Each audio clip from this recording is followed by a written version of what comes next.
Pensez-vous que le mal se manifeste toujours de manière évidente? Imaginez, un instant, que le diable s'assoit à vos côtés, avec un sourire poli, cherchant à vous convaincre que certaines petites décisions, pourtant dangereuses, sont aussi raisonnables que n'importe quelle autre. C'est exactement l'expérience terrifiante qu'a vécue le Padre Pio. Il n'a pas seulement affronté le mal, il l'a reconnu et confessé. Oui, vous avez bien lu. Le diable, dans sa ruse, a tenté de dissimuler ses intentions, cherchant à tromper le saint avec logique et persuasion. Mais ce qu'il a entendu du Padre était bien plus puissant que toutes ces ruses. Ces mots, empreints de foi et de vérité, continuent de résonner comme un appel à rester vigilant. Plongeons ensemble dans cette histoire bouleversante, où la foi, la prière et le courage se sont affrontés au cœur d'une bataille spirituelle. Padre Pio n'aurait jamais imaginé vivre une rencontre aussi extraordinaire et effrayante. Durant sa vie consacrée à la prière et à l'étude des Écritures, il s'est retrouvé face à face avec le mal incarné. Ce moment n'était pas une simple tentation ou un événement abstrait, mais une confrontation directe avec le diable. Le lieu même où il cherchait refuge pour son âme, où il sentait la présence de Dieu, s'est transformé soudainement en un champ de bataille spirituelle. Imaginez-vous, pour un instant, dans un lieu de prière et de sérénité, et être confronté à une présence maléfique. Alors que les portes du confessionnal se refermaient, Padre Pio sentit une autre porte, bien plus sombre, s'ouvrir. Il décrivit cette rencontre comme irréelle, un défi qui mit à l'épreuve les limites de sa foi. Bien que la Bible parle des épreuves que les saints traversent, rien ne pouvait le préparer à cette bataille. Lui, qui menait une vie de prière fervente et d'adoration profonde, dut puiser dans les tréfonds de son âme pour réaffirmer sa foi en Jésus-Christ. Le mal, habile et persistant, tenta d'envahir cet espace sacré, transformant ce moment de dévotion en un combat pour l'âme. Le diable ne se présenta pas sous une forme grotesque ou évidente. Non, comme l'a décrit Padre Pio, il choisit une approche subtile, intelligente, presque raffinée. Il savait que pour tromper un homme aussi ancré dans la foi, il devait être bien plus qu'une figure menaçante. Il devait être convaincant. Pourtant, face à cette confrontation, Padre Pio demeura inébranlable. Il savait qu'il n'y avait qu'un moyen de résister, une foi inébranlable en Jésus-Christ. Cette expérience, loin de l'affaiblir, renforça son engagement envers l'Évangile et son adoration pour le Christ. Elle nous montre à quel point il est essentiel de maintenir une foi solide, même au cœur des épreuves les plus sombres. Le diable, dans sa perversité, sait parfaitement comment dissimuler ses intentions. Il ne vient pas avec des apparences effrayantes ou des menaces flagrantes, comme beaucoup l'imaginent. Au contraire, il se déguise avec subtilité, habillant le péché de logique et de rationalité. Padre Pio, homme de prière constante et de foi inébranlable, avait compris cette stratégie. Lorsque le diable s'approchait de lui, ce n'était pas avec des paroles de haine ou des provocations brutales, mais avec des phrases soigneusement choisies, qui semblaient pleines de sagesse, mais qui détournaient insidieusement des enseignements du Christ. Il cherchait à rendre le péché acceptable, comme s'il s'agissait d'un simple choix entre le bien et le mal. Et vous, combien de fois vous êtes-vous retrouvé à penser qu'une décision allant à l'encontre des enseignements de Jésus était simplement une petite entorse ou une chose sans importance? La vie quotidienne regorge de ces tentations déguisées. Un geste d'égoïsme maquillé en autonomie, une critique déguisée en conseil bienveillant. Le diable n'a pas besoin de grandes manipulations. Il utilise les failles subtiles, ces petits moments où nous perdons de vue la parole de Dieu. C'est ainsi qu'il tente de nous éloigner, pas à pas, de notre chemin spirituel. Padre Pio, avec sa vie profondément ancrée dans la prière et la dévotion, savait que ces pièges discrets pouvaient avoir des conséquences profondes. Dans ces moments de prière, il se préparait à ces attaques, non avec des mots sophistiqués, mais avec la puissance du nom de Jésus-Christ. Il nous montre l'importance de rester attentif à chaque décision, même la plus insignifiante, car chaque choix est une opportunité de fidélité à Christ. Et c'est là tout le défi du chrétien, comprendre que les tentations du diable ne sont pas toujours spectaculaires, mais souvent enveloppées dans une logique séduisante. Lorsque nous pensons à Padre Pio, nous pensons immédiatement à sa foi inébranlable. Il ne se contentait pas de prêcher l'Évangile, il le vivait, chaque jour, avec une intensité remarquable. Même lorsque le diable lui offrait des promesses de pouvoir ou de richesse, il restait ferme, enraciné dans la prière et la dévotion. Sa foi n'était pas une croyance théorique, mais une relation vivante et profonde avec Dieu, nourrie par des prières incessantes et une méditation constante sur les Écritures. Il nous enseigne que pour résister aux tentations du mal, la foi doit être notre armure, une forteresse imprenable. Mais ne vous y trompez pas, cette foi ne naît pas en un jour. Elle se construit patiemment, par des pratiques spirituelles régulières.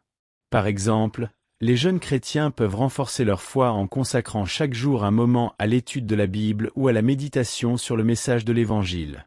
Plus nous connaissons la parole de Dieu, plus il nous est facile de déceler et de rejeter les mensonges du diable.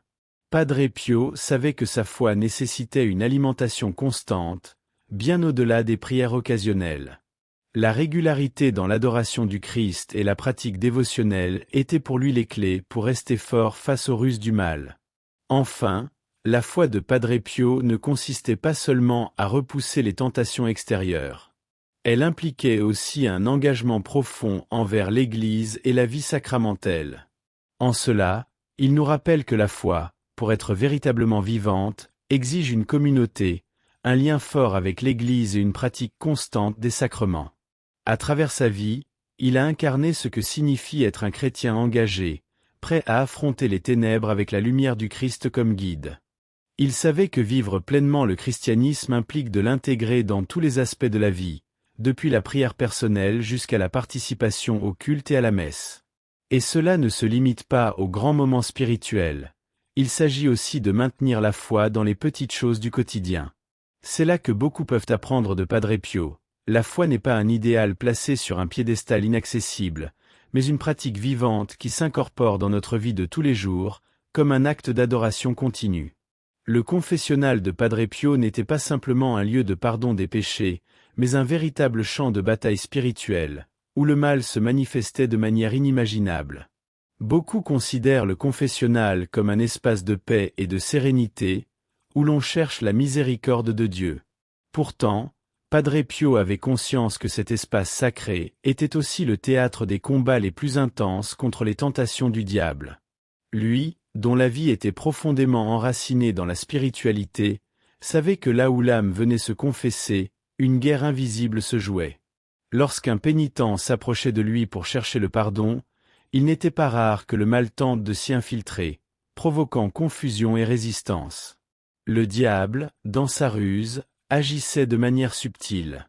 Il ne cherchait pas à empêcher directement la confession, mais s'efforçait de détourner la vérité, insinuant des doutes sur la nécessité même du pardon.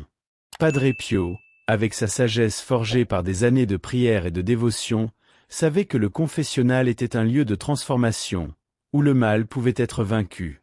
Toujours attentif, il ne se contentait pas d'écouter les péchés, il discernait les tactiques du diable et guidait les âmes avec fermeté, éclairés par les enseignements de l'Évangile. Pour ceux qui cherchent à grandir dans leur foi, l'exemple de Padre Pio est une leçon précieuse. Le confessionnal, bien plus qu'un simple rituel de pardon, est une opportunité pour confronter et vaincre les tentations quotidiennes, souvent dissimulées et insidieuses. Vous pourriez vous demander, comment appliquer cet enseignement dans ma propre vie ? La réponse réside dans la constance de la prière et la vigilance spirituelle. En nous approchant des sacrements avec un cœur sincère, notre âme devient plus résistante face aux influences du mal. Et pour ceux qui recherchent la paix intérieure, comme Padre Pio, le confessionnal devient non seulement un lieu de purification, mais aussi un champ de bataille où la foi triomphe des ténèbres. Le diable, dans sa subtilité, sait que l'attaque frontale ne fonctionne pas toujours. Ainsi, il se déguise, adoptant les manières d'un homme éduqué et raffiné, tentant de justifier le péché par la logique et la persuasion. Lors d'un de ces moments, Padre Pio s'est retrouvé face à face avec une manifestation du mal dissimulée sous une apparence de bienveillance. Le diable, se présentant comme une figure respectable, tentait de le convaincre que certains péchés étaient plus acceptables qu'ils ne paraissaient. Il usait d'arguments logiques, presque philosophiques, pour rendre le péché moins choquant, plus rationnel. Mais, fidèle à sa foi inébranlable et doté d'un discernement spirituel affûté, Padre Pio n'est pas tombé dans ce piège. Cet épisode révèle l'une des stratégies les plus pernicieuses du mal, rendre le péché attrayant en le dissimulant sous des arguments raisonnables. Combien de fois vous êtes-vous retrouvé dans des situations où un comportement répréhensible était justifié par des excuses qui semblaient sensées? Dans notre quotidien, le mal se présente souvent sous des formes anodines. Une idée innocente, une opinion inoffensive, ou une décision personnelle apparemment banale. Le diable exploite ces moments, créant l'illusion que nous faisons simplement des choix individuels, sans envisager leurs répercussions spirituelles. Padre Pio, cependant, nous montre qu'il est essentiel de confronter chaque pensée et chaque action à la lumière des enseignements de Jésus-Christ. Que fit Padre Pio face à cette situation? Grâce à sa pratique dévotionnelle constante, il utilisa la parole de Dieu comme rempart, refusant de céder au sophisme du diable. Cela nous enseigne l'importance du discernement, particulièrement dans les moments exigeants des décisions complexes. Lorsque nous sommes confrontés à des tentatives de justifier l'erreur, nous devons nous appuyer sur la prière, l'étude des Écritures et les conseils de l'Église. Le nom de Jésus-Christ et la vérité de l'Évangile sont nos seules défenses véritables contre les travestissements du mal. Si nous restons vigilants, comme Padre Pio, nous pourrons identifier et résister à ces subtiles tentations.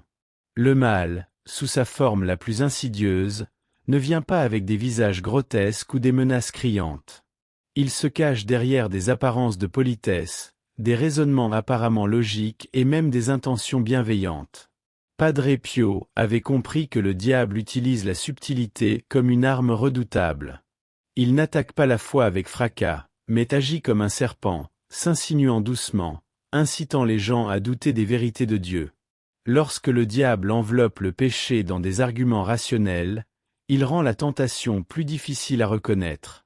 Le mal n'est alors plus perçu comme une menace, mais comme une simple décision personnelle, un choix prétendument neutre, sans grandes conséquences spirituelles. C'est là la grande ruse du mal, et c'est pourquoi la vigilance est essentielle. Beaucoup pensent qu'un petit écart par rapport à la morale chrétienne n'aura pas de répercussions graves.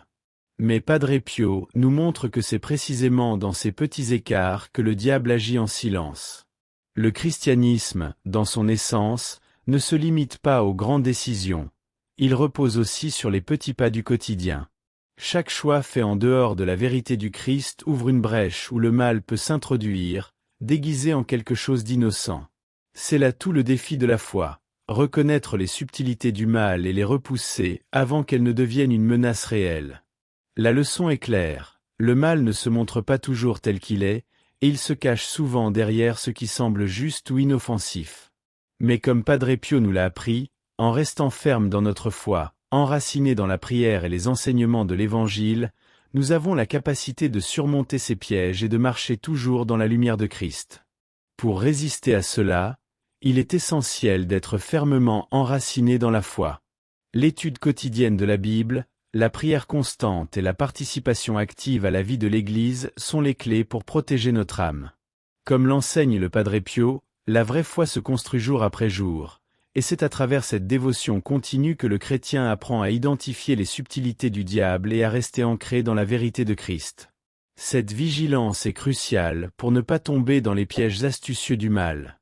Dans ses combats spirituels, Padre Pio savait qu'il n'existe pas de défense plus puissante contre le mal que le nom de Jésus et celui de Marie. Sa foi en l'intercession de Marie et dans la puissance du nom de Jésus-Christ était une véritable forteresse. Il croyait fermement qu'invoquer ces noms éloignait immédiatement les forces obscures. La Bible affirme que le nom de Jésus est au-dessus de tout nom, et Padre Pio a vécu cette vérité de manière extraordinaire. Dans les moments de tentation ou d'attaque spirituelle, il n'hésitait pas à invoquer Jésus et Marie, convaincu que cette invocation apportait une protection infranchissable face aux ténèbres. Le nom de Jésus a un pouvoir immense. Ce n'est pas simplement un mot ou une formule, mais une déclaration de foi. Invoquer le nom de Jésus, c'est affirmer sa confiance dans le pouvoir du Christ pour nous protéger et nous guider. Le nom de Marie, en tant que mère et intercesseuse, détient également une puissance remarquable. Choisie par Dieu pour être la mère de Jésus, son intercession est une des bénédictions les plus précieuses pour les chrétiens. Padre Pio en était conscient et utilisait ces noms avec foi et dévotion, dans une prière sincère. Il nous montre que, face à l'adversité, invoquer Jésus et Marie doit être notre premier réflexe, non seulement dans les moments de tentation, mais dans tous les aspects de notre vie. Ainsi, lorsque nous nous retrouvons face à des situations difficiles, lorsque les tentations nous semblent insurmontables, nous devrions suivre l'exemple de Padre Pio. Il n'y a pas besoin de solutions compliquées. Invoquer avec foi le nom de Jésus et celui de Marie nous place sous leur divine protection. Cette pratique n'est pas un acte magique, mais un témoignage d'une foi authentique. Comme Padre Pio, nous pouvons croire que, lorsque nous appelons le Christ et sa mère, nous nous connectons à une source infinie de grâce et de force. La vie chrétienne demande plus que la foi. Elle exige discernement et vigilance constant. Padre Pio le savait mieux que quiconque.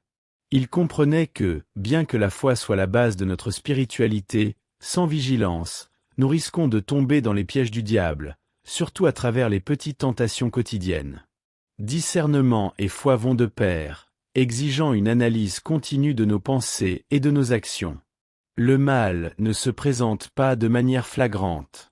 Souvent, il se cache dans de petites décisions, des pensées apparemment inoffensives ou des situations qui semblent dénuées de toute importance spirituelle. C'est là que le discernement devient vital. Padre Pio, grâce à sa profonde connexion avec Dieu, savait que la vigilance spirituelle ne consiste pas seulement à résister activement au mal, mais aussi à être attentif aux signes subtils dans notre cœur et notre esprit. Il est facile de se laisser distraire par les préoccupations de la vie quotidienne, mais c'est précisément dans ces moments de vulnérabilité que le mal tente de s'infiltrer. Pour contrer cela, inclure des moments de réflexion et de prière tout au long de la journée est une pratique précieuse. Ces pauses permettent de purifier l'esprit et d'ouvrir le cœur à la guidance du Saint-Esprit, afin de discerner les tentations avant qu'elles ne prennent racine.